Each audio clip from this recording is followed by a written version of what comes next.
I never thought that this office will call me. I was called by the Home Minister and the Law Minister. But then after graduation, I thought I'll pursue my studies in physics, probably become a scientist. Well, I couldn't do that because to get into post-graduation physics in Madras University was a very tough thing. It all began in a small garage. So I used to learn repairing scooters and cars.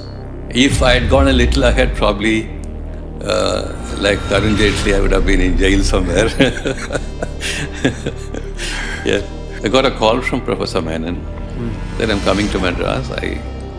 I heard through some sources that you are trying to shift to Madras.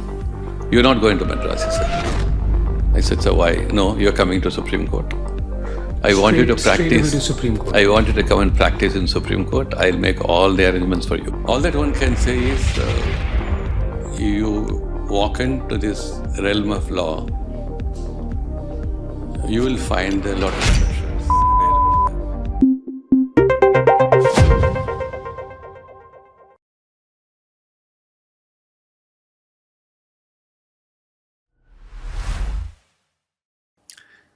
I'm sitting here with the 16th Attorney General for India, Shri R. Venkatramani. Good morning, sir. Good morning. Welcome to Beyond Billables. Thank you so much for calling me today. Sir, can you take us back to that day in September 2022 when you became the 16th Attorney General for India? If you can tell me, what was that moment like for you? A moment of elation, of course, no doubt. But that's something which one never dreamt about. You dream of so many things, you work for them, you aspire for that. But to be very frank, I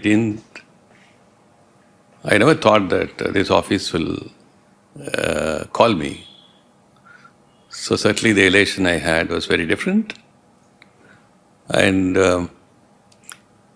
soon after, when the news came, I was not sure it's happening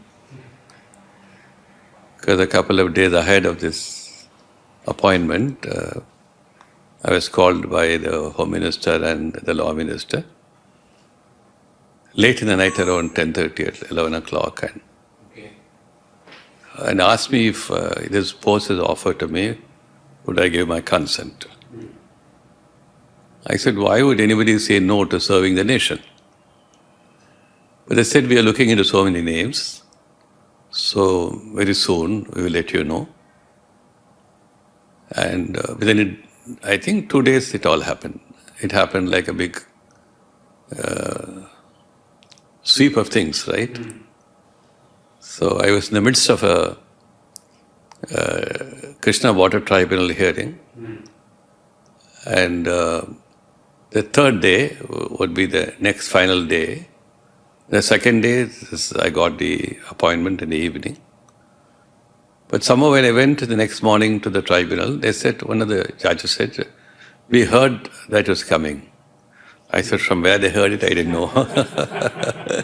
So it's a great elation. And of course, all our family members, I had to first talk to Mrs. Venkatramani to find out before I signed the letter.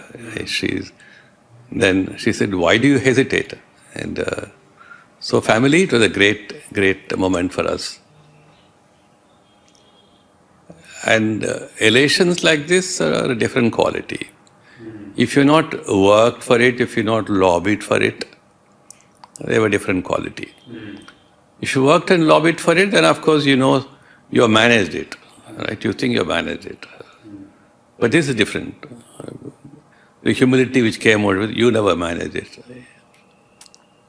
We have some old stories about, I always remember that. The kingdom is in search of a king. There is no heir. The king does not have a heir. And good old tradition in some places is the elephant carries a garland around and then it garlands somebody whom the elephant thinks is fit to be the king. So it's like that, right? Oh, interesting. I remember that story, yes. And sir, you mentioned that it all happened in literally 48 hours. So what was the atmosphere at home? Like, were you discussing it with your son, with ma'am, and should I do it? Should I not do it? What was the atmosphere at home? No, ahead of this 2-day hectic protocols, a month earlier, I was asked to give my CV with the Ministry of Law and Justice. I thought we were going to constitute a new law commission because I was in the law commission twice. And I the least hint that this was for this purpose. I didn't know that after what's happening. Nor did I reach out to anybody to find out what was happening. So between a month and these 2 days, there was a complete silence, right? So probably the government had worked in their own way. And so that evening when the news came, certainly said, we discussed, and our elder son is in US. We tried to reach out to him. He said, why, my God, that's great. Why you were thinking so much? Yeah. So he was extremely happy, of course. And all of us. Then I reached out. My elder brother is in Chennai. My other siblings are in Pondicherry and other places. So by about 7:30, my mobile had reached about 1,000 messages. Oh, wow. And then by midnight, it went beyond that. So it was something amazing that how people who did not know me at all and whom I had least idea, but who must have heard about me in the profession, sending messages of congratulations. So it's a very different feeling. So you felt that, well, if you work diligently, honestly, and not in any way trying to manipulate systems and things like that, you do get rewarded. There's always a good feeling. People do get rewarded for the good work they do. I have no doubt about that. Wow, it's a validation. What you just said, so it's a validation of my own personal belief. But I want to take you back in time. Let's say I'm putting you, sir, in a time machine and sending you back to 1970, when perhaps the decision to get into law was there. So if you can shed some light, was law always your plan to begin with, to get into law? Law came in somewhere between my graduation and my getting into my future career options. I did my graduation in physics from one of the best institutes in Madras, Loyola College. I got introduced to a number of students who later either went into law or academia. But this was a very interesting introduction for me to get into the life outside one's own. So we set up a small organization called Indian Youth Association. We started having our own internal debates. Then the kind of literature we should read. We are trying to reach out to the student community. We ran a fortnightly magazine in Tamil, mostly literary, but then once you want to know what life is about, then literature stops somewhere. Then you get into political reading, so on and so forth. So then after graduation, I thought I'll pursue my studies in physics, probably become a scientist. Well, I couldn't do that because to get into post-graduation physics in Madras University was a very tough thing. So I was trying to get into other post-graduation courses. For a year or two, I couldn't pursue my higher studies. You'll be surprised to know that my elder brother, who was an automobile engineer, who did his course from Madras Institute of Technology, which was one of the best-known institutes those days, And a couple of his friends said, we would want to set up a big automobile concern. Why don't you come and work for us? So I went and began working for my brother. It all began in a small garage. So I used to learn repairing scooters and cars and some kind of learning how to be a mechanic, an automobile mechanic, right? It was a very interesting period. Wow. But my mother's father comes from a princely estate called Pudukottai in Tamil Nadu. So my mother's uncle, father's elder brother, held a very high position in the king's assembly. And his cousin was almost like an advisor to the last king. And she thought that I can't be a mechanic all my life. So she said, you must study law, you must study law. If you don't... So it's both my exposure to my student life in Madras and my mother's persuasion. And in the meanwhile, my own reading a lot of political literature. So don't you think that law will definitely come in as the best choice? If you don't want to teach and you don't want to be in public life, then I think law is the next best option. So that's how it happened. So at that point of time, sir, when you were doing car repair work, did you feel that, I'm wasting my potential, or you were still enjoying what you were doing at that point of time? Of course, there's no doubt about that. And even while I was a student in Pondicherry Law College, I continued my association with my old friends in Madras. Wow. And during emergency, we continued to run that fortnightly. So I remember I used to write in Tamil. We wrote a piece on critiquing the title of the piece, I still remember. It is Indira Gandhi's Socialism. It is a critical piece. For a young student who did not know the larger contours of Marxism, but some exposure, of course. So one day, one of the ex-branch, that's called the crime branch police, came to the law college. When Professor Menon was my principal, Mother Menon, he said, some student here who is writing this literature, what is his background? So Professor Menon called me and said, this be a was little... What year would this be? This was in 1975. Oh, so that's that the political environment is already hot at that point of time. Yes. And then what happened? Anyway, he said, be a little careful, you have a long life to go. So, but then the inspector wanted to talk to me. I had a conversation with him. He found out I come from a family in Pondicherry. My father was a textile engineer.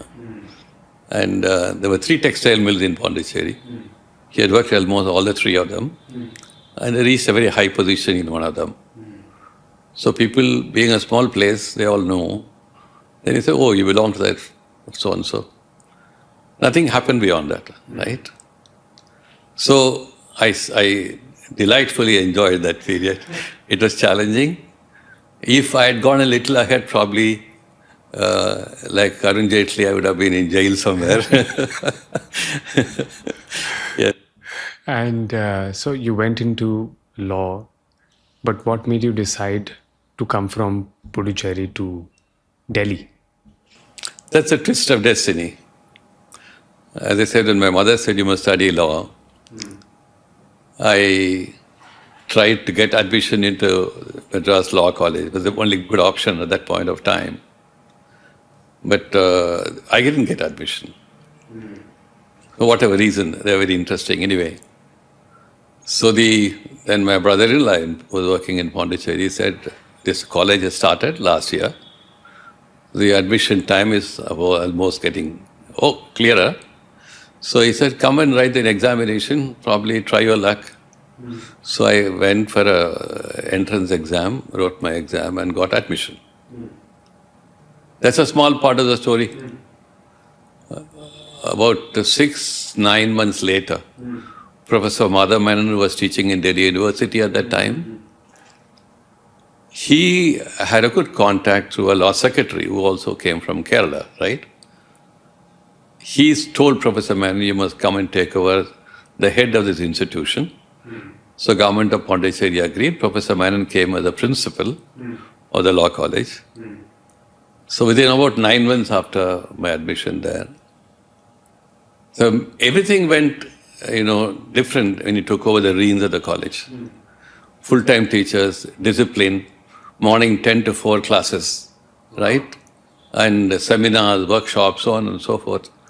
So by the time I reached my second year, I had also taken criminology as one of my optional subjects. By the time I reached the second year, Professor Menon began to take a liking for me. And he probably thought there is some spark in him. That's what he thought, perhaps. He's probably right. He's probably right now. And so after I finished my graduation, I began my practice in the office of the public prosecutor in Pondicherry, who was also a part-time teacher. And almost 9 months or so, by the time my father had moved to Kerala to set up a spinning mill in Kerala at the invitation of the Birlas, he thought my professional future in Pondicherry may not be as bright. Small place, what is going to happen here? He said, why don't you come and work with the Birlas, you can move up and do some good work there. So I left my practice, went to Kerala and worked with my father in the company almost for about 6 to 8 months. I did a lot of their tax work. Suddenly my father passed away, so I had to quit that place. There was no more interest in being there. So when I came back, I was wondering, no more Pondicherry anyway. So trying to shift my practice to Chennai, talking to some senior lawyers, acquaintances. So I remember Mr. V. Sridevan, whose spouse, Prabha Sridevan, later became a judge, a very renowned lawyer at the time. So he said, you can join my office, but I'll pay you probably rupees 150 per month. There are a few other senior lawyers said, we'll not pay you anything, but we don't mind joining us. And there was another possibility. This is all in Madras? All in 1978. And all in Madras? Yes, yes. Oh. The other possibility was to join Mr. K.K. Venugopal also when he was in Madras. But a month later, I was told that Mr. Venugopal has been offered the additional solicitor job, in Delhi. He was moving to Delhi. So that option got closed. I was able to join Mr. Sridevan. I got a call from Professor Menon. Said, I'm coming to Madras. I heard through some sources that you are trying to shift to Madras. You're not going to Madras, he said. I said, so why? No, you're coming to Supreme Court.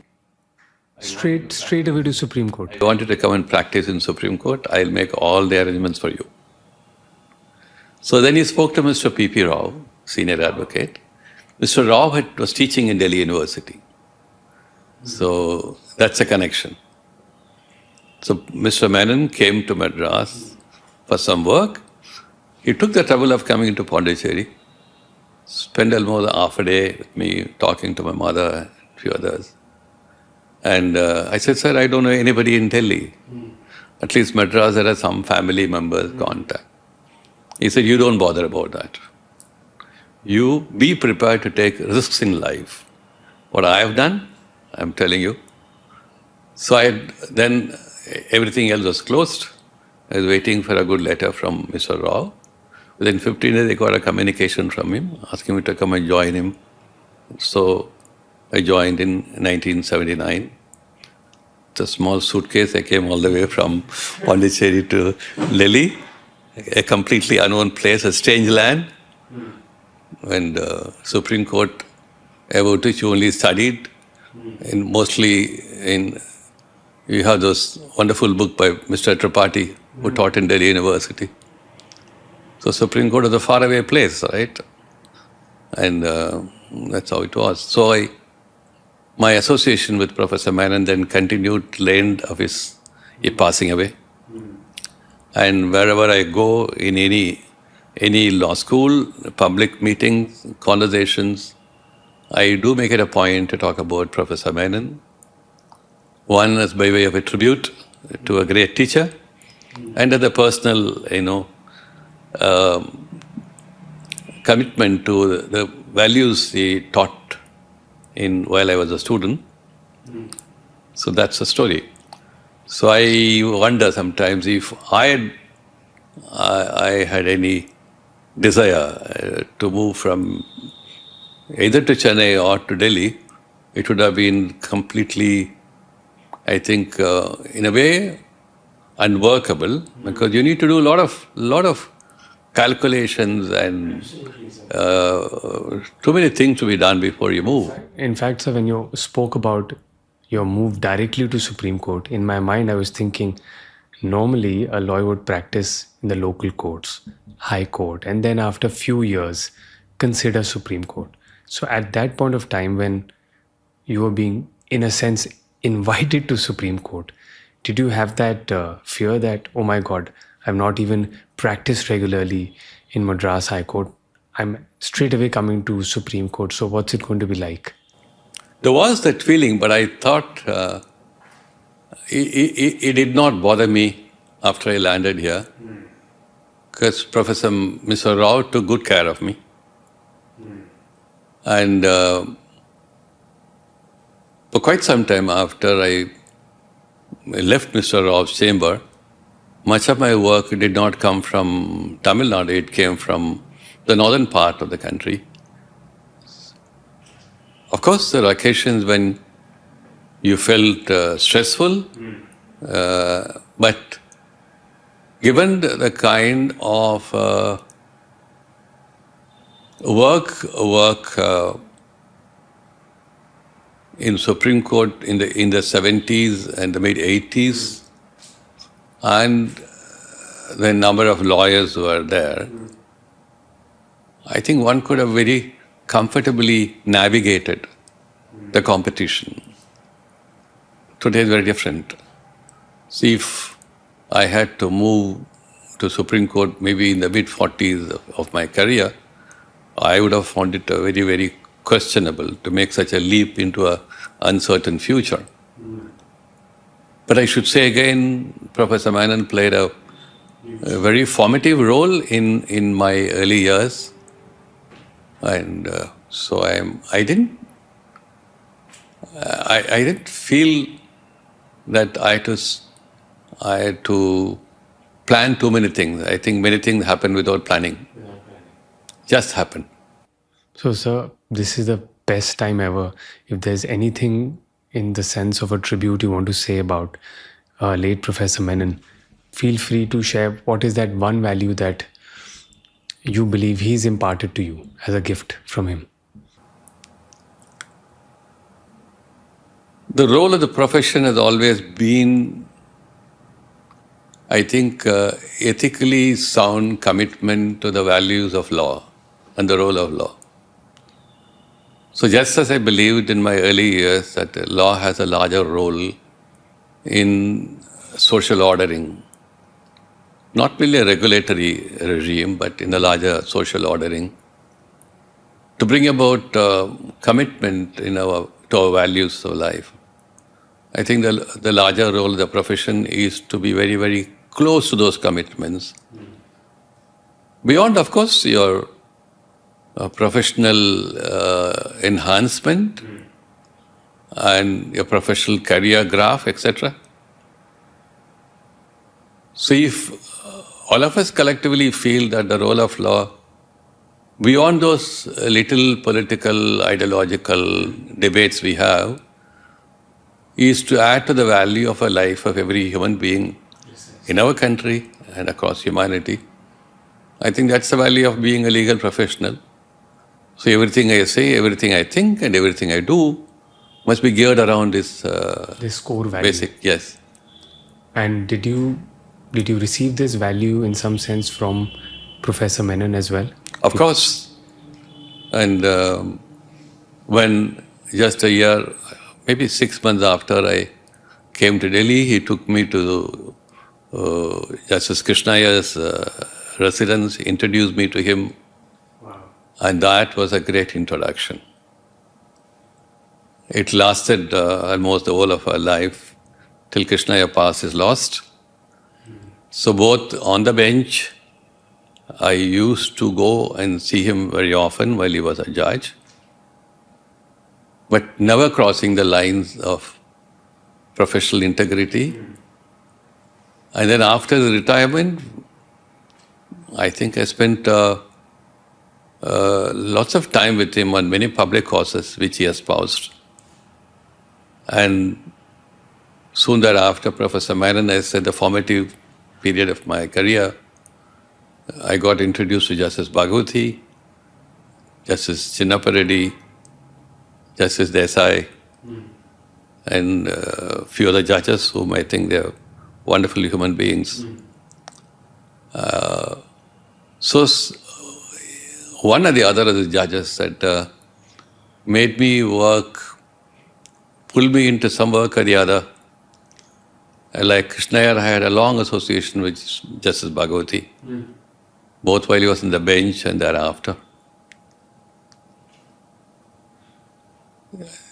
Those acquaintances and my exposure to how the court worked, right?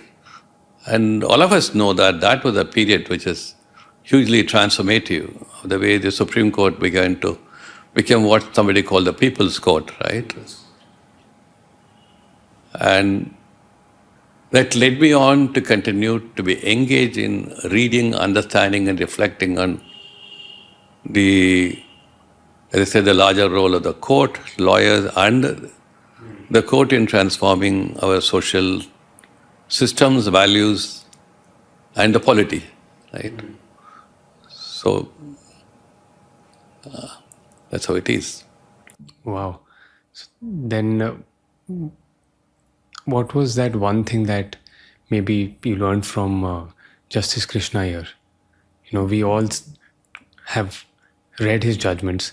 We've all probably heard about him, but you had the opportunity to know him up close. So what was his greatness like? I think all of us have the element of compassion. Every human being, except that we share that compassion in small measures within the family or our relationships.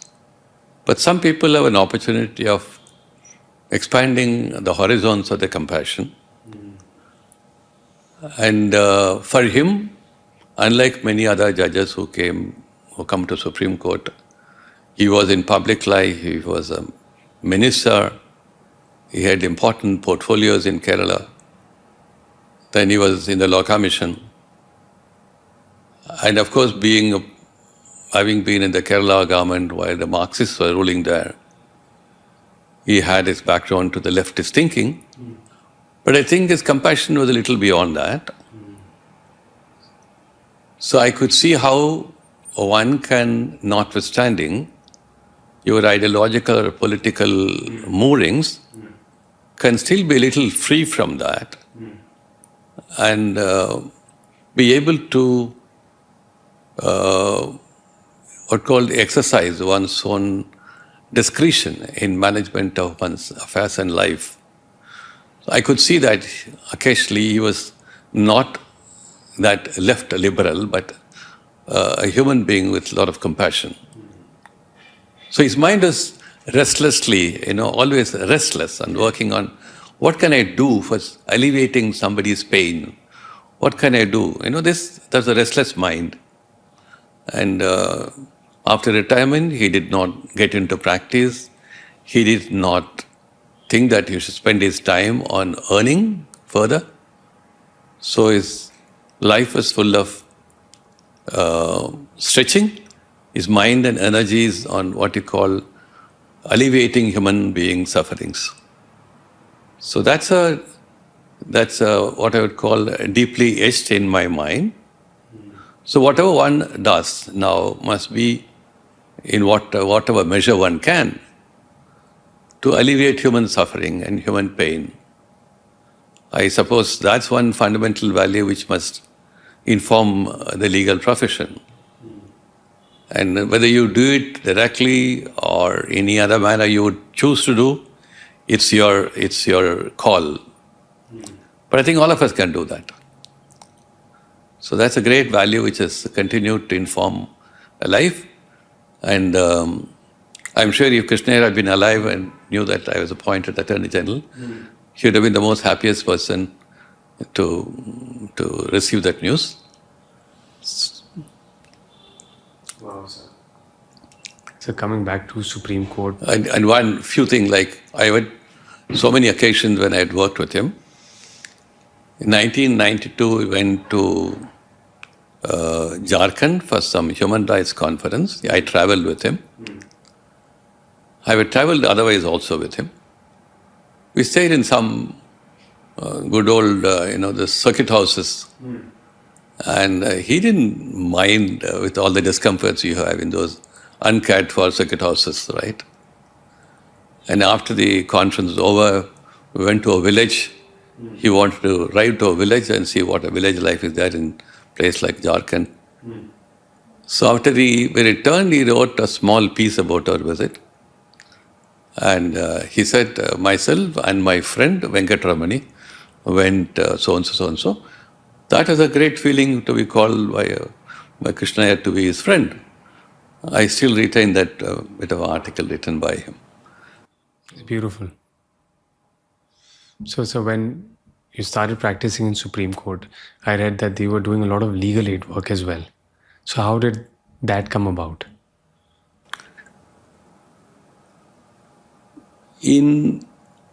After I became the advocate on record, I had a very good family friend who happened to be introduced to me in Delhi. He was a lawyer, but practicing mostly on the customs and excise. So he wanted me to join his chamber. And he said, probably we can work together. I did some work for him. I thought tax is an interesting field. And almost for a year or two, I did some work for him and used to go to Sestat and do some appeals, or before Commissioner of Customs and so on and so forth. And much later, in 2001 or 2, when the Finance Minister, Chidambaram, wanted somebody to take some responsibility on tax matters in the Supreme Court, he called me and I said, I am not even a lawyer in the government panel. I never became a panel lawyer anytime. No panel for central government, nor for any state government. Then he said, why don't you spend some time for us? So from almost 2002 to 2004 end, for more than 2.5, 3 years, I not only became a panel lawyer, but I did all the customs and excise matters for the government. And because that last connection, I lost it in early 90s. I regained it again in 2000. So I still think that about 4 years of my work on tax was one of a very interesting and learning period for me. And because Mr. Rao was known to be when he was a standing counsel for the state of Andhra Pradesh, he did, of course, all kinds of work. Civil, criminal, tax, constitutional. But thereafter, he began to take up a lot of service matters. And because of my association with him, people thought I am a service lawyer, which I was not, essentially. So, and then the expansion in other fields came little later after we became a senior counsel. So I should say between 1986, when I began to have good practice, to 1997, when I became designated as senior counsel, the range of practice was mostly like civil, criminal. I used to do a lot of criminal work during that period. Private briefs used to come from Madras, Punjab, and occasionally from other parts of northern India. So I think I have virtually scanned the whole spectrum of the legal profession. But somehow I did not retain my continuity in the tax field, because after designation, well, after 2004, the range of work which came onto my laps, I thought it was more exciting. It was also like you get into work like a lot of contract-related matters. You know, the late 90s when the economy began to open up, every high court was flooded with a lot of contract-related matters. And that was, of course, good, interesting. And then the mineral field, the mines and mineral field also opened up. So those areas are also challenging. So all these disciplines you have got to touch upon. And I also heard from you, you cleared your AOR as well. So how did the AOR path start for you?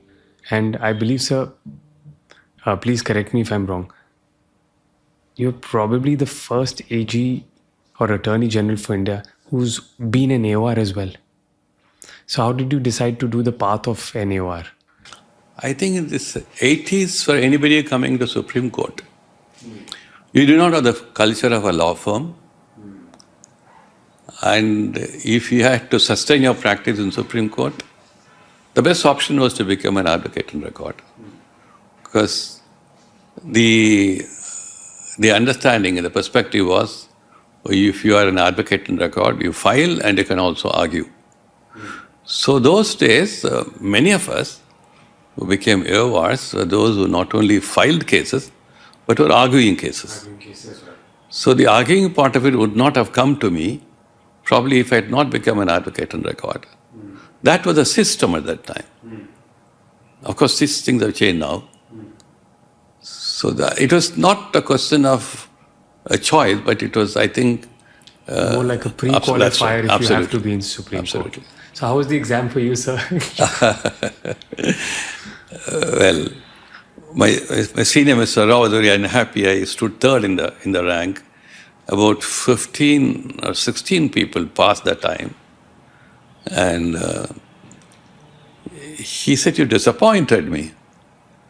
So I was wondering then how badly I fared.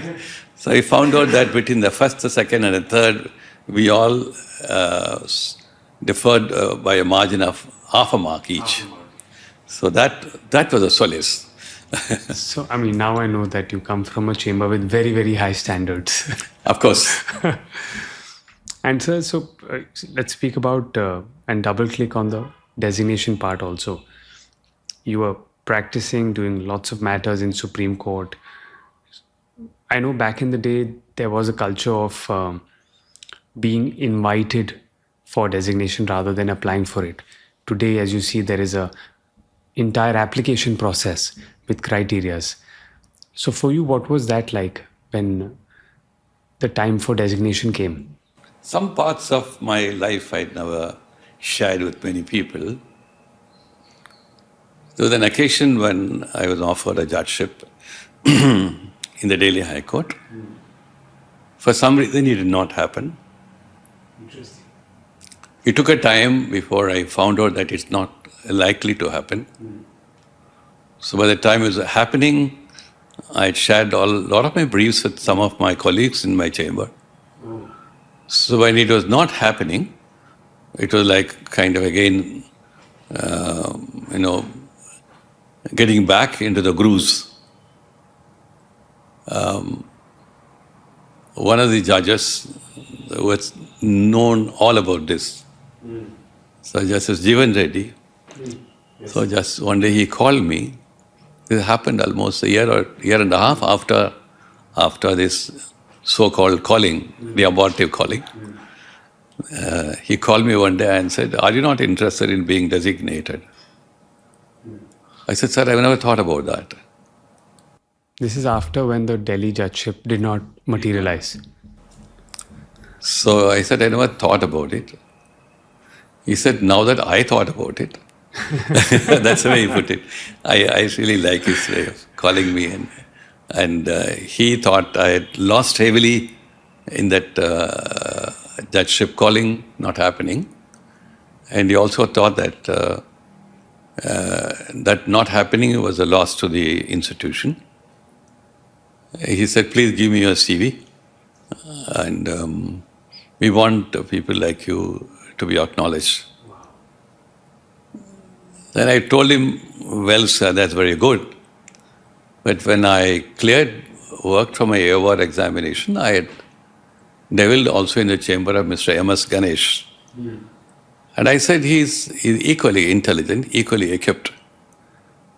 I will feel very bad that I get designated and he is not. I don't think, so I can stand that. It look not good ethics on my part. He just smiled and said, ask Mr. Ganesh also to give you a CV. So both of us gave our CVs, and 5 honorable judges recommended our case, and both of us got designated. And the request or the invitation came sometime in September 96, October 96. The full court meeting took place in January 97, and it happened. And just happened. So I'm so happy that Mr. Ganesh also got designated. He's one of the finest lawyers we have, but he opted not to run a race like many others. So he does his few select cases, and I regard him hugely. He is another example of ethically strong professional. Wow. That's I've personally never heard that, one individual being invited would back up another individual. So when the seniorship, sir, was given to you, did that change your practice direction? Did it change the way you were working? Quite some time. It was. It took me maybe about a year or two before I could reasonably established as a senior counsel. Slowly I began to get requests from state governments, PSUs, universities, and quite a few state governments stayed on with me, like Tamil Nadu. I used to get to offer from the state of Kerala and few of the northern states. I think by about 99 or 2000, I had almost stabilized. But then you entered a new era of competition, right? By 2000, the profession is enlarged, more people coming into it, and more senior counsel also walking into the bar, Supreme Court bar. But of course, prior to designation, the kind of stress one would have felt in sustaining oneself, I don't think I felt it after my designation. Maybe by 2000 or so, life was comfortable, more smooth. So I had taken quite a few number of juniors whom I had groomed. And then, because of Professor Menon's continued association, I also entered into a lot of teaching work. So that kept me going happily. And sir, you mentioned about sustenance pre-designation. And that's in a path when somebody wants to litigate in court and there is no law firm backing at such, you're on your own. How did you manage to frankly sustain yourself these many, many years before that? Was it hard? Or was there a challenge? Yeah, if you had not chosen to move into the elite circles in Delhi, right? I think it was a challenge. If you had began little hobnobbing and become part of the Lutyens Delhi, life would have been different. But somehow I think I did not have a mind to do that. Whatever reasons. Or perhaps God did not get me connected to that. Whichever way you would like to answer. So my passion for teaching and also this, my understanding that the profession should be more geared towards social values and not becoming a financial magnet, right? I used to wonder, and we heard about people charging huge fees. I said, I would not like to compete on those lines, nor I would enter that race. So in the process, you get sidelined, right? If you are seen to be one as part of an elite club, well, of course, you have a different face value. If you are not, then you have a entirely different reception in the professional circle. I have no regrets. That's amazing, sir. And you spoke about taking care of the social welfare as well. And I was reading that you were associated with the Narmada Bachao movement as well. So what was that time like? What was your role, if you can shed some light? There was a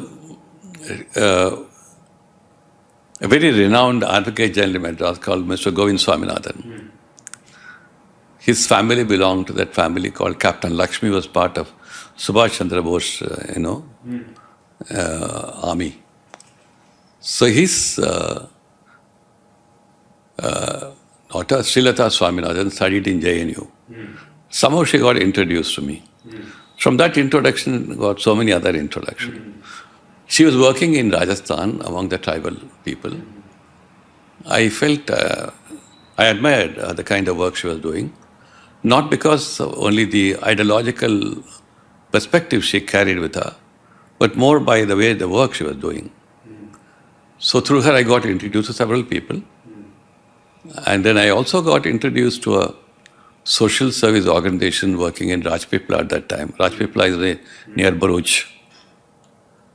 So when Father Joseph was heading that organization, came to Delhi once and he heard me speaking in some symposium.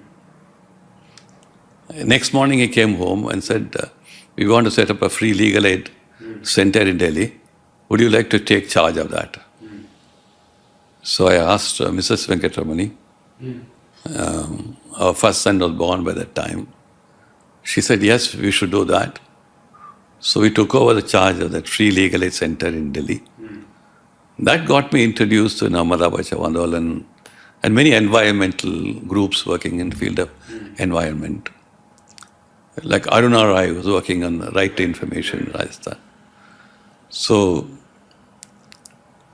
but after I had worked in the initial days, and when one of our renowned colleagues in the bar took over the Narmada Bachao Andolan matter, I thought I may not like to no longer continue with that case for a number of reasons. So that was an interesting period. I did appear in a number of public interest litigations, but mostly relating to economic rights, like children's rights, women's rights, tribal rights, and so on and so forth. And beyond that, my connections, I think by the time I was in 2003 or 4, took up governmental work, I had moved away from all that activities. And by the time I'd also closed the Free Legal Aid Center because it was difficult to manage. But there was from 84 to 97, when I worked for that center, it was a wonderful experience. Probably one day I would, all that part of my life was never known to anybody. I never spoke to anybody about it. So what would be that one learning that you got from that work?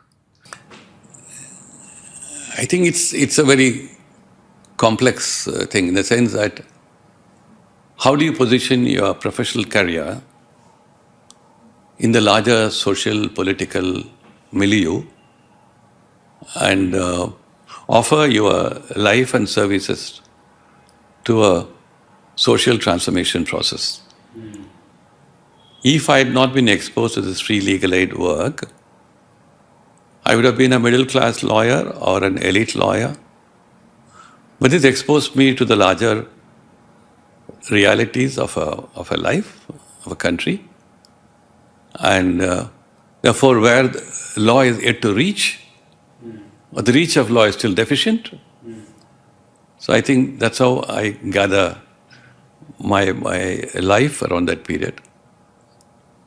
So from then on, you start looking at how globally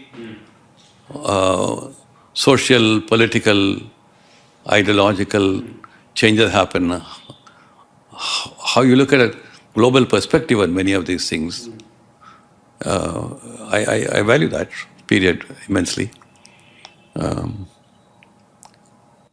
That's amazing, sir. I think we also keep discussing at some point every lawyer should do a bit of legal aid work. And I know it's easier said than done. Walking the talk becomes difficult because we get consumed in the work that we do. We are chasing billables, as the title of the podcast is. And life is beyond that as well. So now, sir, I want to discuss a bit about the current office you hold. Do you feel...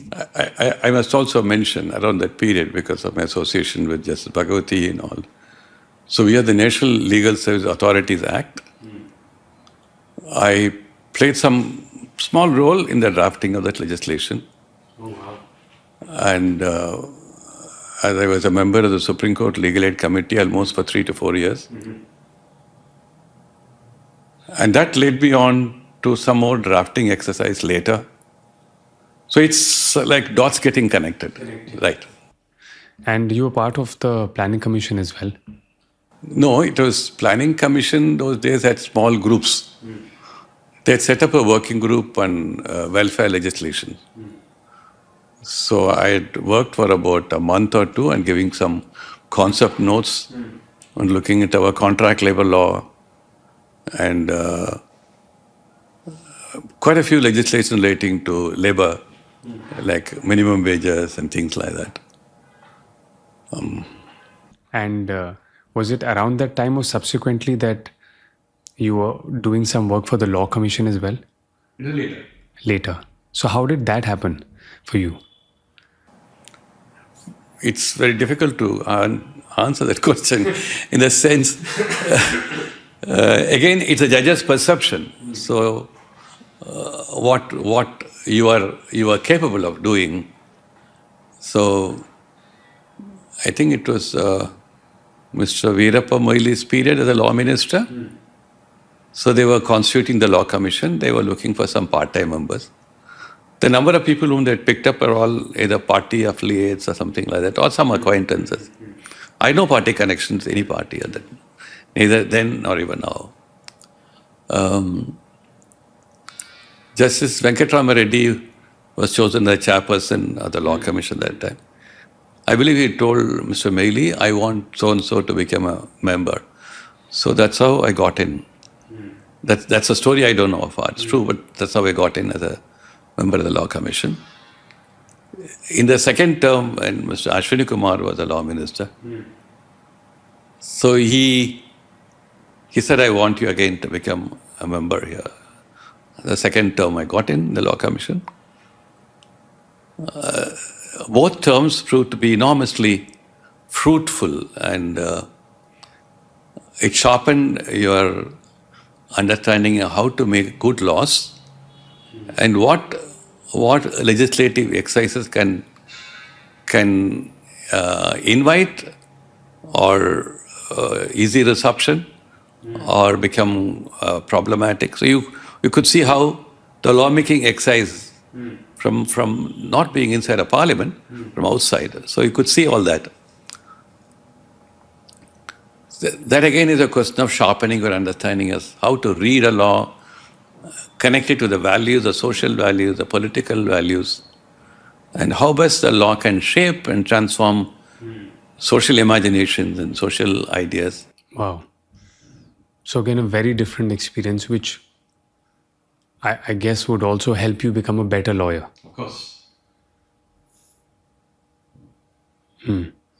So fast forward to the current office that you're holding. Has this office changed you personally? I should say yes. Let me ask a better question. Then in what way? In the sense, having been a private practitioner all your life,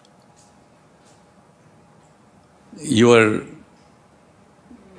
understanding of how governance works was relatively from an external perspective and information, availability. But when you get into an office like this and you know how governance exactly happens, it has been a great experience for me. And therefore, how policy making involves layers and layers of understanding, perspectives, views, information, data, and it's like we have many modern factories, right, where the final product is the outcome of so many things is happening, right? So Just like that policy. that product is. So it's been a great experience and continues to be an experience for me. And I know the kind of responsibility in taking a call on anything which you are called upon to do. You almost have a 360 degrees, right, views on many things. So when you said, change your life, I said yes. It's also given me a lot of opportunities to share certain views about law and life which are gathered over a period of time. So a lot of public invitations come, conferences, lawyers associations and so on and so forth. So that's, I still continue to do teaching and so I think it's a good marriage of being in this office and using this office to do more public good. So do you feel sometimes that the responsibility attached to this office or the weight of it can be sometimes very challenging to bear? Of course it is. I remember just a week after my appointment, one of the former judges of the Supreme Court, he said, don't take it lightly. You're going to be flooded with a lot of work. Yeah. So he was prophetic. And I think the more you tend to show your commitment, then the more people would like to reach out to you, right? I think there's nothing wrong about it. I feel commitment, if you can't spare your time for a national service, then what else is the office worthy of? Of course, there's some stress, fine. You will take care of it sometime else. I haven't so far encountered any such serious disagreements, and because after all, a government point of view is an important dimension in your articulation of it, whether in court or outside. And I think given the kind of... That's, I think, I would say, sir, also speaks very highly about you. Because from a distance, I do genuinely feel that you have a very grounding energy. And one of the core values that you certainly bring is humility, because the way, just as an external perspective, we feel sometimes when we look at the Attorney General's office like, oh, this is the Attorney General's office. And you today perhaps making it accessible, I personally believe is going to inspire a lot of people. And, it's a very silly question I'll ask you, is that if somebody really wanted to become an AG in their life, how does one go about it? If only for everything in life to happen, we have a book of possibilities, then life will be very different, isn't it? Um, I was in Andaman and Nicobar last year. So before we left, I found there was a law college there. I went to the law college. So only the first year students were there. I spoke to them for about 15, 20 minutes. So when the girl stood up, first year student, not one of those elite kind of. So she asked me the same question. She said, if somebody had to become an attorney general, what is your advice? I said, take 3 steps forward right now, right? She was not understanding the question. The courage you would like to have in taking every step. So take every step with a courage and commitment. So somewhere you will find doors open, somewhere people welcoming you, somewhere people wanting to use you, sometimes for their own ends or otherwise. So doors keep opening in everybody's life, whether you believe it or not, whether you believe in destiny or whatever you may call. So in everybody's life, doors do keep opening. But I think you must keep one step, keep taking one more step, keep taking steps. So that's the answer. Wow. So if I can double click on this, it would mean that, let's say somebody has a goal to become or occupy as prestigious office as this is. So the first thing that they should do is obviously keep their eye on the goal. But the second thing which I understand is take 3 steps of courage. Keep moving forward towards that and be alive to possibilities, doors opening and life working its way out. But I would also advise that, well, you must keep walking, keep a goalpost for us, right? Yes. Don't chase it. Or don't try to block somebody else, perhaps, who may be equally competent like you. So these are personal values, I think, if you follow, that regard you will invite from others and get from others is of immense value. That will remain till the rest of your life. So I think walking towards a goal, but not chasing it, there's a subtle difference. Subtle difference. Perhaps it's a subtle difference speaking wise, but from a life path as I see yours, it's a totally different perspective. So thank you so much for sharing that. We also touched upon, ethics, being ethical along the way. And I know you taught us, AORs, including myself, the subject of ethics. And I was speaking to you just before the podcast. So how did you start teaching ethics as a subject? Some seemingly unconnected dots, right? So during the Bhopal gas matter, when Professor Bakshi was in charge at ILI, we used to go and work with him. I did appear for some gas-affected families and associations. So we again started hearing about the ambulance chasers, right? Wondering, what is the ambulance chasers? So I began to understand. Then I looked at a lot of literature across the globe about professional ethics. That's how it triggered my interest. So you had read about, those ones on the wrong side of the profession, wanting to make a quick buck, or not being truthful to your client, and not respecting the institution where you practice. I thought something peculiar to India, but then when I read more and more, oh no, things happen everywhere, right? So I collected a lot of literature on how unethical practices is part of the professional life in almost all parts of the world. So then I understood that the life of a professional should not be an ambulance chaser. So the moment you're an ambulance chaser, in little or big way, then there's no ethics in your life.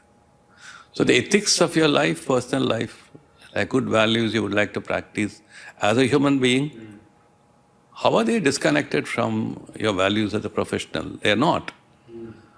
So if 10 commandments all of us would like to follow, we don't need layers and chapters of commentaries and 10 commandments, but then we don't follow.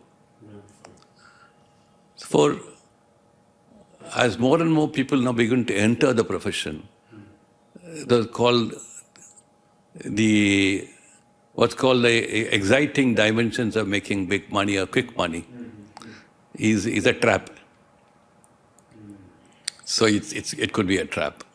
Because then you lose your personal values in life, you lose other things about the highest level of commitment in the profession. So that's how I think I got introduced to ethics. And then later when I was asked to become part of the Advocates and Record Examination Committee, so I was asked to set up papers. And I said I will probably begin with setting up papers in ethics. We're going to teach. And now becoming the chairman of the examination committee. I was very afraid it's another interesting chapter. I was very afraid of your paper, sir.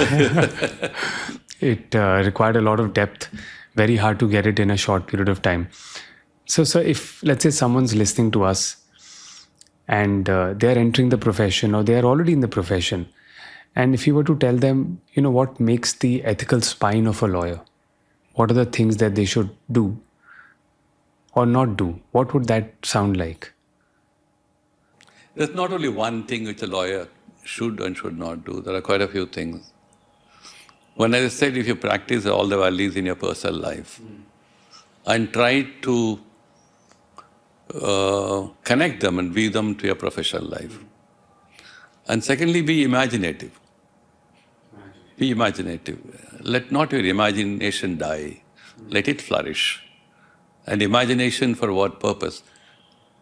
Like every one of us feel happy if I am doing something very creative. If I create something as a poet, an artist, a writer, or a scientist, you have the highest feeling, good feeling, no? So imagination leads you to creativity, and creativity not only for your personal satisfaction, but for the larger social good you're going to do with your creativity. So imagine, be creative, same time connect them with the values. Now if you look at the field of science, there's a lot of stories about how scientists, the best scientists, sometimes bad ethically, right? Because they want to prove what they've been wanting to prove. Right. For lawyers, it's very easy, right? So it comes in so quickly, you can commit a wrong. And because we think that it's the ethics of the profession to defend any person, you can't sit in judgment over the conduct of a client. We may go wrong sometimes. We may become blind or zealous in defending a cause. So that you have to be a little careful, so that you don't become what's called a person who is bought out, isn't it? So integrate your personal values into the profession. There shouldn't be any difference. Be imaginative, be creative, have highest commitment towards your work, and never create that perception of being bought out. I'll give just two examples of imagination and creativity. Yes, I would yes, like to sir. close with that. Would love that, sir. Pondicherry, where I come from, it's a textile mill. My father had worked somewhere in 84, so it was closed for about a couple of years. So one of the trade union activists who knew my father, he went to Madras, consulted some lawyers, said, can something be done about this mill reopening? So you had this old Industries Development and Regulation Act of 1951. And you had the case for Swadeshi mills, taken over. Yes. So under that act, government can take over a private undertaking in public interest. So they said, no, nothing can be done. So he came to Delhi all the way and said, sir, will you do something about this matter? I said, I'll reflect on it, come back. So after a week, I told him we will file an Article 32 petition in Supreme Court. I convinced Mr. Rao that he should appear in that matter. And we made out a case saying that in certain circumstances, the government can always take over a private undertaking if it's going to serve a public interest textiles being an important part in Pondicherry, so on and so forth. Right. Supreme Court issued notice. It granted interim relief. For 1 year, the workmen got 1,000 rupees per month as wages from the government. After a year or two, the Pondicherry Textile Corporation was set up and it took over the mill. So imagination. Second, there was an Adivasi woman in Gujarat who was sexually assaulted in police custody. This Father Joseph who was talking about. He called out to me and said, sir, can we do something not at the trial court level, because the local police, including the civil servants who have tried to hush up this case, will never allow the magistrate to work independently and freely. Nothing will happen. So then I thought for a while. I said, we will file a petition in Supreme Court. I took up the issue of criminal injuries compensation for victims in the hands of state. So we put up that matter. Court appointed a commission of inquiry. Commission of inquiry gave a report. It virtually inducted 3 policemen in the police station, 2 other superintendent of police, and another civil servant. And within 6 months, prosecution was launched. Within less than 2 to 3 years, the entire trial was over. In the meanwhile, the government of Gujarat was asked to give compensation for that woman. So it set in motion the whole idea of criminal injuries. Then much later you will find in 1993, Nilabati Bera versus State of Orissa, when Supreme Court said yes. By that time we found a lot of cases where state liability on compensation became more or less an established point of view. And one could get it in writ jurisdictions as well. So that's why I said imagination and your creativity can always open up new things. Wow. And so speaking of, let's say, the lawyers which are coming in, and even for my guidance, in your years of experience, rather decades of experience, what do you think sets apart an advocate from a great one? An advocate from a great advocate. If somebody wants to become great at what they do as an advocate, what qualities have you seen around you in your own self, which we should all strive for? We live by a constitution. So the idea of constitution is now an integral part of our human psyche. So constitution means a certain set of values, which means again, how will India look like, right? Let's say in 1950, when we had a huge canvas of a constitution, what did they think, and what do I think as a lawyer? So the larger canvas and the framework I draw for myself as my professional graph and my professional engagement, I think that will be becoming a great lawyer. But you can be a good lawyer, a very successful lawyer, and a very satisfactory professional career, where you say that I would like to draw a line beyond which I'm not interested in going. Right?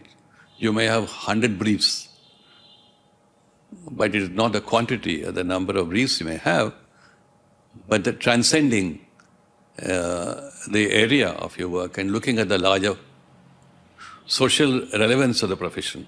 I think you are a great lawyer.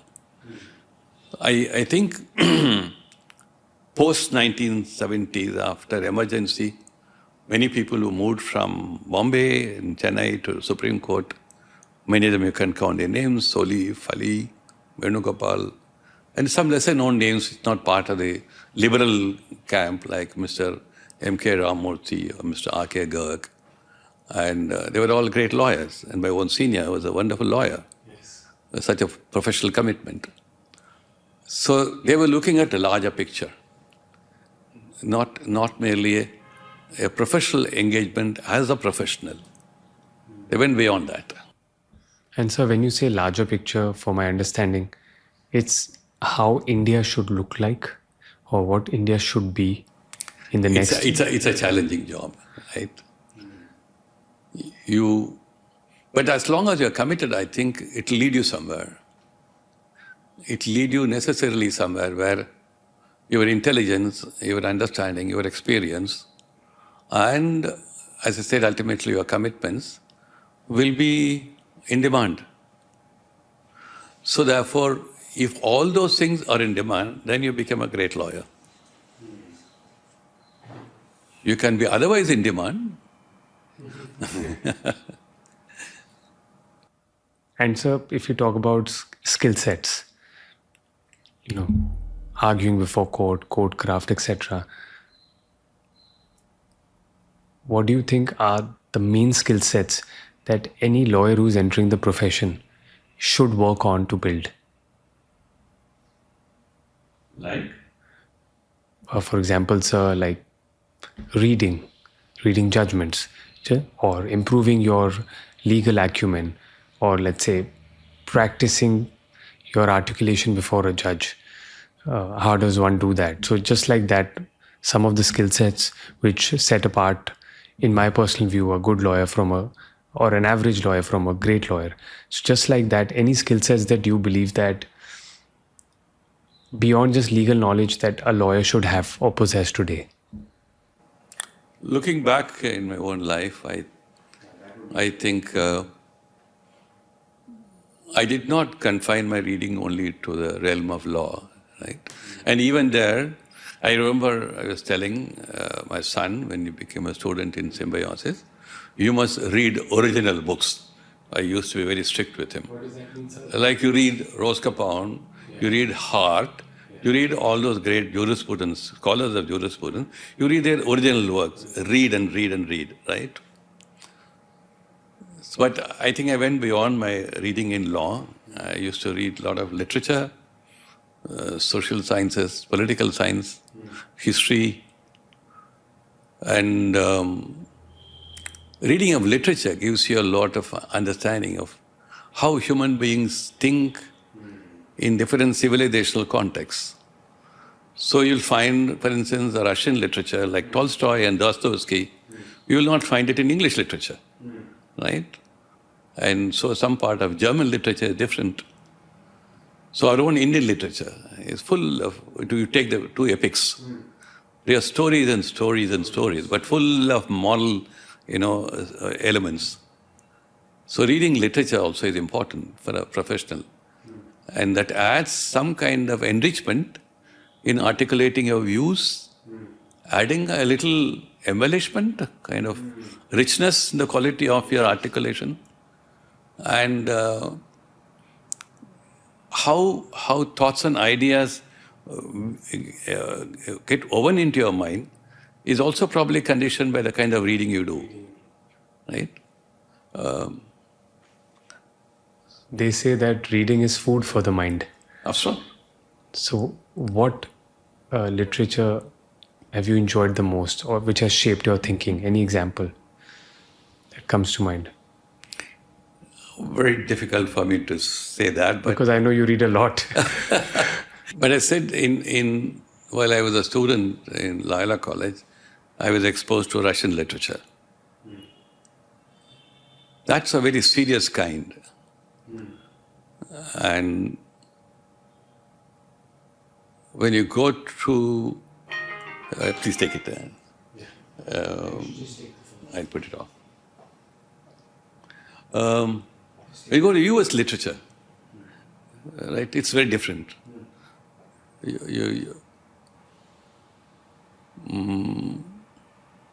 So civilizational, social backgrounds definitely directly relate to the genre of literature. So I should say Russian literature, as I said, read in my youthful days, still carries a lot of, because they were exploring the fundamentals of life, human nature, human wrongs, human goods, so on and so forth. So much later when I began to read our own Indian literature, either in Tamil or in Sanskrit, you find we had, of course, reached all those limits of understanding human conduct, human behavior. I think But now I'm not able to read any literature in the sense. You're reading so many the briefs, guy- sir. So now this is again question which I think might help a lot of the listeners and personally for myself. So how do you manage so many briefs in a day? It just comes out of experience, right? The art of reading becomes second part of your life, right? So you can read as many briefs in a day in as short a time as possible, because you get to know what is there in that case. So the details come much later. You get to know the core issue or the question. Then you begin to ask in the course of your briefing. So I think it comes out of experience. Provided, as I said, you pay attention to what's called what matters in a case. What matters in a case? And then the details follow. But is handling a lot of these briefs a function of experience as well as, the pressure of doing all that work in one day as well? Yes, sometimes we miss targets. Sometimes we think that, I could have done a little better. It's there. I do think now that our system and our arrangement of assisting courts need a lot of restructuring. Many of us, I find a lot of bright young talent who come into the bar. They can offer quality assistance to the court. They deserve recognition. But the court is not able to really do its time management properly. Lawyers are also responsible for it. If both of us can do something in that direction, this would not be very difficult, and it will be a fulfilling, engagement. I know, sir, you spoke about managing time as well. So what would be your thoughts on how should one manage time in court in terms of arguments? And there was a recent Supreme Court guidance circular also on how much time should be given to lawyers for allocation. And you've been in the Supreme Court for several years. What is that one reform that you personally hope for? If you ask from the point of view of the best assistant to the court, that's one question. But if you are talking from the point of view of how better courts can perform, it's a different question. Best assistant to the court, well, take as many number of briefs as you can efficiently handle and manage. Number two, then if you know, as I said, what matters in a case, not from your client's perspective, but from a perspective beyond that. What problem is involved in a particular case? Why is that problem, why has it arisen? Is that problem confined to that particular case, or it has certain larger dimensions? You begin to ask those questions and to find answers to them. That's the best way of assisting the court. Then you don't have to keep on citing 100-odd judgments. You will now find on many subjects, judgments have covered the same field, repeat the same thing, in some same language or the other, in some form or the other. Right, sir, absolutely. So, the days when we had a luxurious way of citing 20, 30 judgments read out at great leisure, I think it must be a matter of past. So, we can do all that very differently now. But then, as I said, it requires each one of us to travel a little beyond the confines of your client's understanding, client's needs, and look at the problem. Okay, there are problem. What's the problem? Why do problems come to court? So that's from the assistance perspective of assisting the court, and from the perspective of how can courts function better? Well, they will have to do a lot of rationing. In a sense, the courts are now overtaken by, unfortunately, by a lot of seemingly irrelevant, non-productive public interest causes. And then it becomes an intellectual or other invitation for the judges also to get involved in it. So in the process, you find that the ability of the court to manage its attention and time to all other important concerns which travel from all the way to a trial court to the Supreme Court. So there is some kind of a casualty there. Absolutely. Yeah, and we have a lot of discussions on whether we should have a constitutional court or an intermediate court of appeal and so on and so forth. I think it's important to look at it also. But ultimately, we have now wedded to the adversarial system. It has expanded its vitals into almost all aspects of a justice administration. Probably it's time to have a relook at it. How far and what extent adversarial system? And whatever you may do to improve the dimensions of adversarial system, you will always find that it has traps and problems. You can never transcend the limitations of an adversarial system. So lawyers take advantage of it, clients take advantage of it. Whether clients with the government as clients, they also take advantage of it. So what would be the alternative to this system? I think we need a mix of many systems. We need to do a lot of bold experimentations.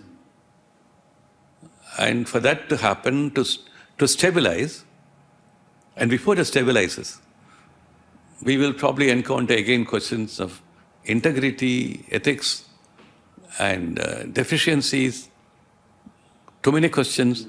But I think we need to move towards that transition. Once you have done that, I'm sure that we would have had a good admixture of non-adversarial systems and methods which can be probably well integrated into justice administration. Well said, sir. So you are at the cusp where you've been in the bar, very close to the bench, also working with the executive. What is the relationship that should be there between the bar, the bench, and the executive so that the system as a whole becomes even better?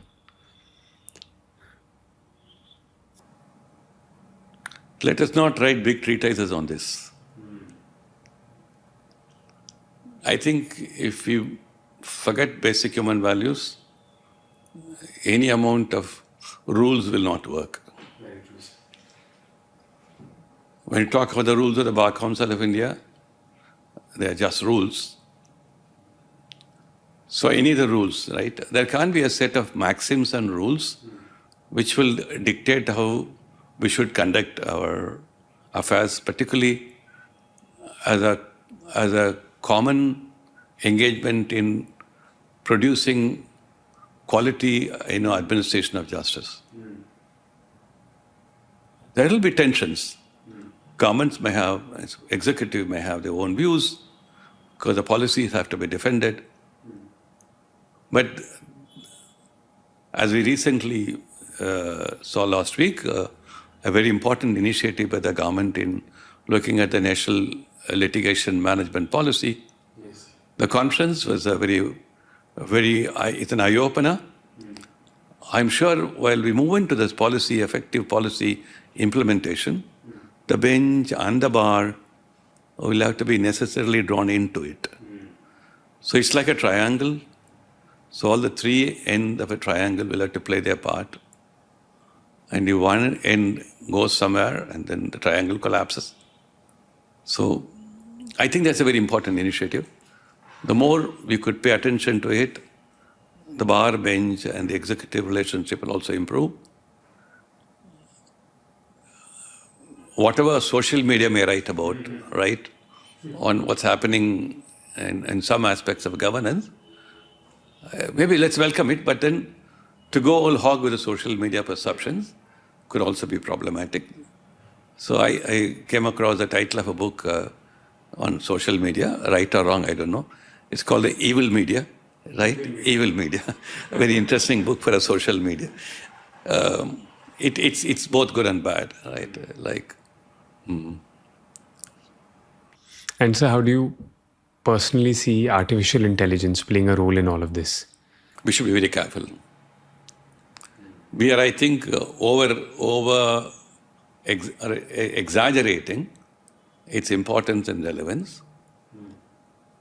There could be a lot of pitfalls. If you don't manage it and make it a mere business enterprise, then you are sold. But if you don't make it a mere business enterprise and keep it under strict regulatory regimes, like any technology, it can be useful, but you can become its slave. And you become a slave, it can be your master, beyond you can control, you don't know how it's going to happen to you. I think lawyers must be very, very selective, careful, and guarded against using AI without being alive to the problems it may pose. There was recently a case which came from the trial court. The court appointed some, I think, court commissioner. The other side cited some judgments against granting of an interim order. It was found later those judgments are fake judgments of the Supreme Court. Citations didn't exist. So, well, you have to be careful about it. While being careful, is there still a case for using AI, in your view? I think we need to travel a little more before we can answer this question. Well said, sir. So now this takes us to our last section, which is the rapid fire. And like any other rapid fire round, I'll just share the question, and whatever comes on the top of your mind, you can share it. These are going to be short bullet questions. If somebody were to ask me about a life as a professional, I said I have spent my life well. If somebody were to ask me, do you have more dreams to fulfill? Well, I would say yes. If somebody were to ask me, do you compare yourself with any other person at your level of these certain heights, I said, no, I don't wish to compare. Because very often comparisons can be wrong. It can also be egoitist. Right, sir. So, if I had not been a professional, probably I would have been a scientist. And what would I have done as a scientist? I asked myself a question. Well, you would have... I always remember a book written by English mathematician G.H. Hardy, who supported Ramanujam.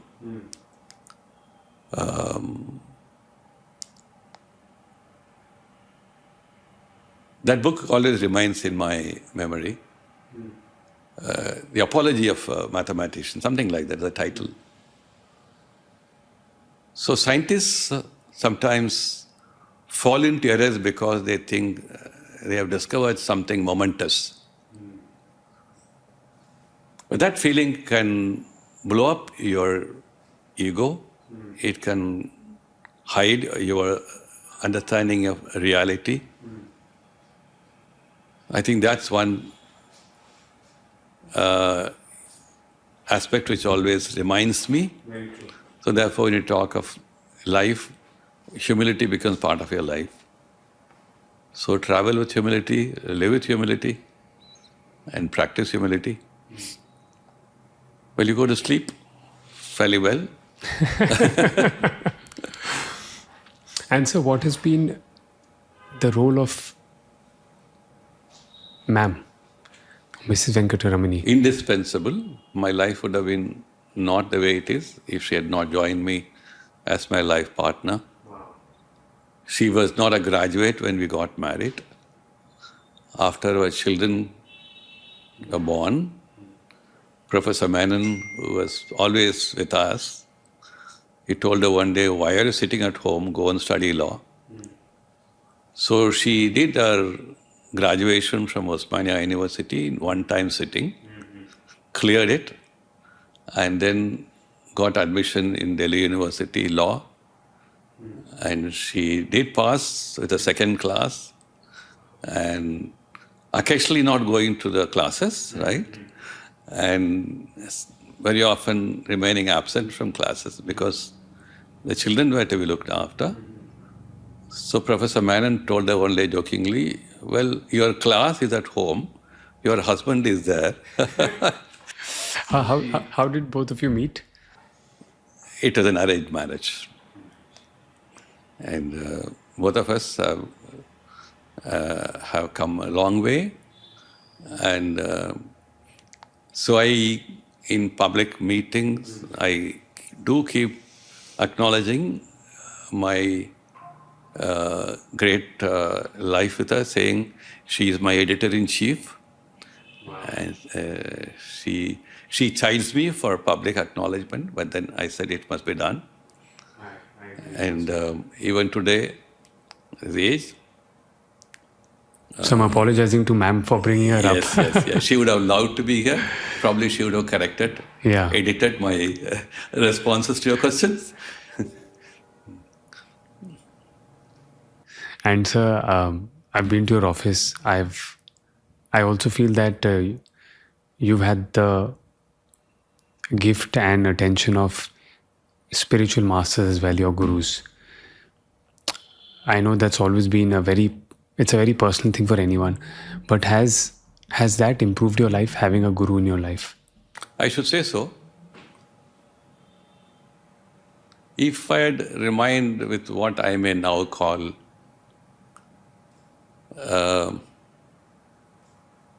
an infertile, ideological, political worldview alone, I think life would have been very, very narrow. It would have been very narrow. You would not have opened your mind to those unexplored areas of life. And if you close your mind, well, you can be a good human being, but not necessarily one who is willing to explore those dimensions of life which are very beyond definition. So when I began to write some poetry, they were part of my exposure or entering this so-called spiritual values of life. And one or two lines or verses you remember of that poetry? No, everything I write is all about what life teaches you. Whether it is looking at nature, rivers, mountains, forests, trees. And life ultimately tells you, be open in your mind. Don't condemn anybody in your life. Everybody has a due place in life, in the larger scheme of the universe. Regard them, respect them, give as much love as you can, and share as much as you can. All that, I think, comes because of your exposure. The equality talk will remain a little, rigid or sterile if you're not exposed to this. I think I'm glad, I understand what is equality in a larger sense, not necessarily in a material, social, political sense. Wow.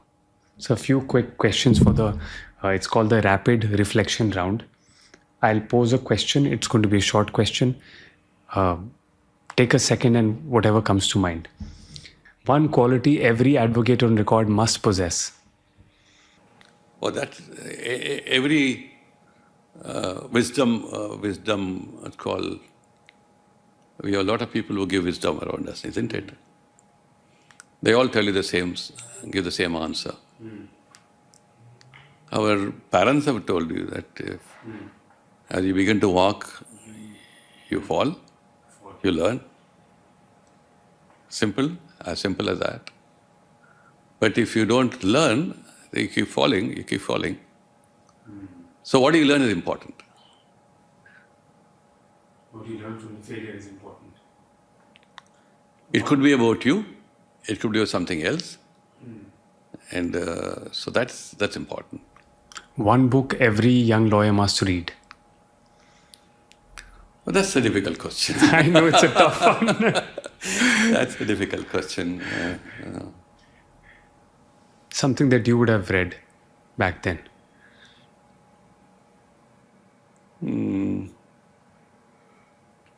If you ask me in the field of literature, I read Leo Tolstoy, right? The Prince and War and Peace. And in law? If you ask me in terms of, because people who don't read Indian literature again, one person, whether you like it or not, one person who wrote monumentally about Indian religious and spiritual thought is Shri R. One of his books I keep on reading is called The Secret of Vedas. The Secret of Vedas, yes, I've heard of it. And if you still want to be a firebrand in public life, well, you must read Swami Vivekananda, as well as probably that little red book which revolutionized the whole world, the Communist Manifesto.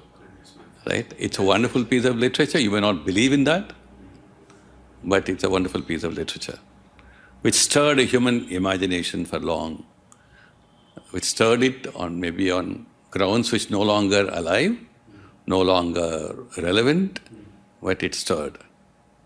So one last question. When history reflects on the tenure of the 16th Attorney General for India, what would you hope it recognizes?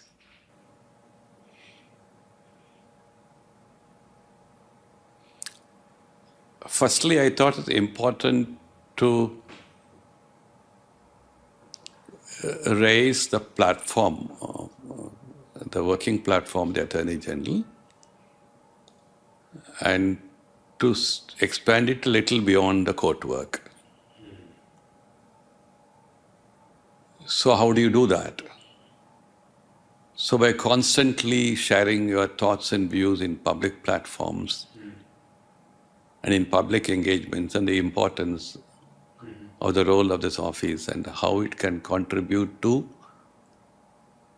enriching and also enhancing the faith in rule of law and the profession.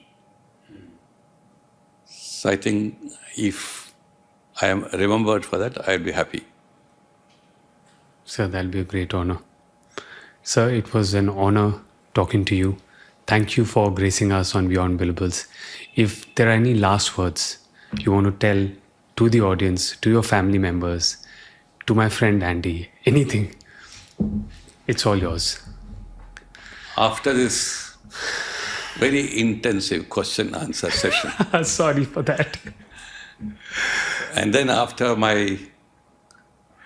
notwithstanding my reluctance to open up very deeply held personal parts of my life,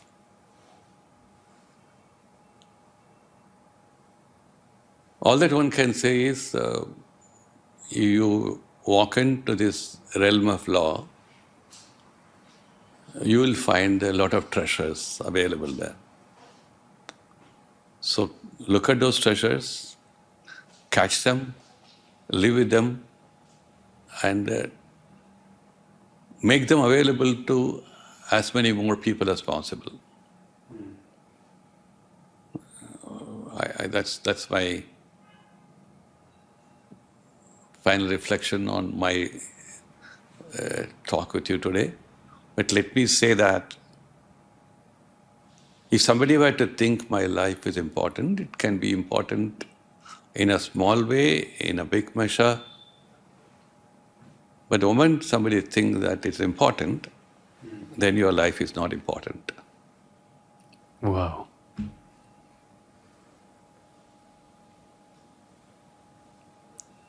You sent me reflecting back, sir. Thank you again, sir, for coming to Beyond Billable's, My rather, pleasure. calling us here. And it's been a pleasure. I've had the chance to learn a lot. Thank you again, sir.